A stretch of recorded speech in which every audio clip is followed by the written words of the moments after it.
Good morning all of you. Class 8th Hindi व्याकरण, आपका lesson है वर्ण विचार और उच्चारण। तो कल हम लोगों ने पढ़ा द्वित्व व्यंजन,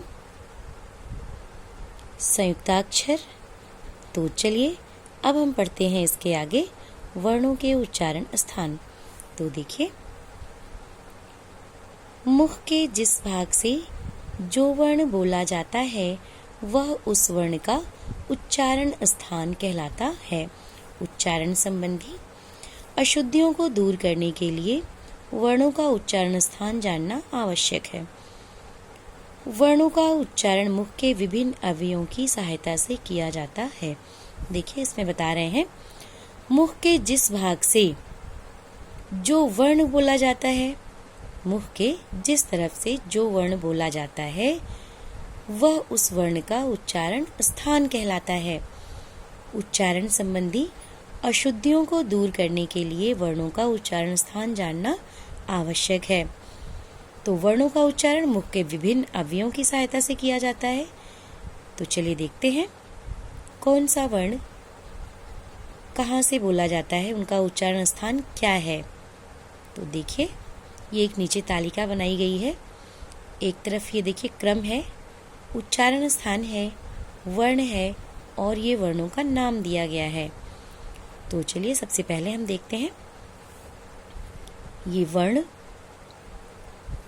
छोटा आ, बड़ा आ, ये अ है, ये आगत स्वर का है। क, ख, ग, घ, अंग, अह। इन सब वर्णों का उच्चारण स्थान है कंठ। इन सब वर्णों का उच्चारण स्थान है कंठ। तो इसलिए इन वर्णों का नाम दिया गया कंठ्य। फिर आगे देखिए, छोटी ई, बड़ी ई, च, छ, ज, झ, य, श। इन सब वर्णों का उच्चारण स्थान है तालु। इसलिए इन वर्णों का नाम दिया गया तालव्य। फिर देखिए, री, ट, ठ, ड, ढ, ड़, र, श। इन सब वर्णों का उच्चारण स्थान है मूर्धा। इसलिए इन वर्णों का नाम दिया गया मूर्धन्य। नेक्स्ट देखिए, त, थ, द, ध, न, ल, स। इन सब वर्णों का उच्चारण स्थान है दंत। इसलिए इन वर्णों का नाम दिया गया दंत्य। फिर देखिए, ऊ, ऊ, छोटा ऊ, बड़ा ऊ, प, फ, ब, भ, म। इन सब वर्णों का उच्चारण स्थान है ओष्ठ। इसलिए इन सब वर्णों का नाम दिया गया ओष्ठ्य, क्योंकि हम इन वर्णों को ओठ की सहायता से बोलते हैं।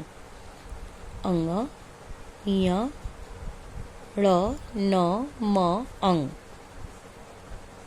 इन सब वर्णों का उच्चारण स्थान है नासिका।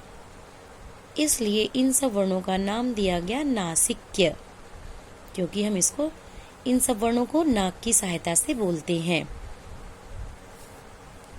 ए और ए, इन दोनों वर्णों का उच्चारण स्थान है कंठ, तालु। कंठ और तालु दोनों की सहायता से बोलते हैं। इसलिए इन वर्णों का नाम दिया गया कंठ तालव्य। नेक्स्ट देखिए, ओ, औ। इन दोनों वर्णों का उच्चारण स्थान है कंठ ओष्ठ। इसको कंठ और ओष्ठ दोनों की सहायता से बोलते हैं हम, ओ और औ। इसलिए इन वर्णों का नाम दिया गया कंठोष्ठ्य। नेक्स्ट और लास्ट है व, फ। इन दोनों वर्णों का उच्चारण स्थान है दांत और ओष्ठ। दांत और ओठ दोनों की सहायता से हम व और फ का उच्चारण करते हैं। इसलिए इन वर्णों का नाम दिया गया दंतोष्ठ्य। तो आज बस इतना ही। आगे कल आज आपका होमवर्क है, इस लेसन की एक्सरसाइज आप इसको अपनी बुक में पेंसिल से फिल करेंगे। Thank you.